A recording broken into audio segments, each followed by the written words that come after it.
پاکستان کے اکثر علاقوں میں ان دنوں سردی کی شدت جو ہے وہ کافی حد تک بڑھ چکی ہے۔ کراچی سے کشمیر تک پاکستان کے تمام تر علاقوں میں ان دنوں ایک طاقتور سردی کی لہر جو ہے وہ اثر انداز ہو رہی ہے۔ خصوصی طور پر کراچی سمیت صوبہ سندھ میں جہاں ہفتہ 10 دن پہلے ہی جو ہے وہ سردی کی شدت جو ہے وہ کافی حد تک کم تھی۔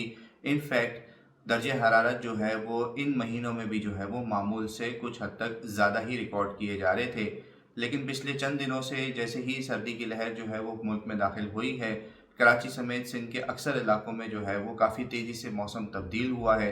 ساتھ ہی ساتھ صوبہ بلوچستان اور صوبہ پنجاب کے بھی اکثر علاقوں میں موسم جو ہے وہ کافی تیزی سے تبدیل ہوا ہے، اور یہاں پر بھی جو ہے وہ کئی علاقوں میں خصوصی طور پر بلوچستان کے پہاڑی علاقوں میں جو ہے وہ درجہ حرارت نقطۂ جماعت سے کافی حد تک گر چکا ہے۔ سال 2024-2025 میں جو یہ سردی کا سیزن ہے پاکستان میں، وہ کافی حد تک جو ہے وہ معمول کے مطابق ہی رہے گا۔ تھوڑا سا یہ معمول سے زیادہ ہارش ہو سکتا ہے۔ اس کی بنیادی وجہ یہ ہے کہ ماہ دسمبر میں جو ہے وہ کوئی خاطر خواہ بارشیں جو ہے وہ ملک میں ایسے نظر نہیں آ رہی ہیں۔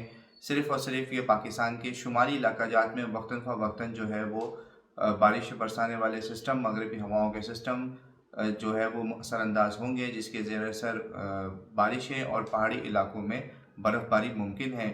تاہم صوبہ پنجاب، صوبہ بلوچستان اور صوبہ سندھ میں خصوصی طور پر جو ہے وہ اگلے ہفتہ 10 دنوں تک کوئی بھی خاطر خواہ تیز بارشوں کا امکان موجود نہیں ہے۔ لیکن امید اس بات کی ہے کہ جنوری کے مہینے سے جو ہے وہ ویدر پیٹرنز کافی حد تک تبدیل ہونا شروع ہوں گے، اور جنوری اور فروری کا جو مہینہ ہے وہ پاکستان کے اکثر علاقوں میں بارشیں بھی دیکھے گا۔ ساتھ ہی ساتھ پہاڑوں پر، بلوچستان کے پہاڑوں پر اور ہمارے شمالی علاقہ جات کے پہاڑوں پر جو ہے وہ اچھی برف باری بھی انشاءاللہ اس حوالے سے ممکن ہے۔ سال 2024-2025 کا جو سیزن ہے وہ پچھلے سال کے مطابق جو ہے وہ کافی حد تک نارمل ہی رہے گا۔ مزید نیوز اپ ڈیٹس اور ڈیجیٹل سٹوریز کے لیے سبسکرائب کریں ڈان نیوز پاکستان۔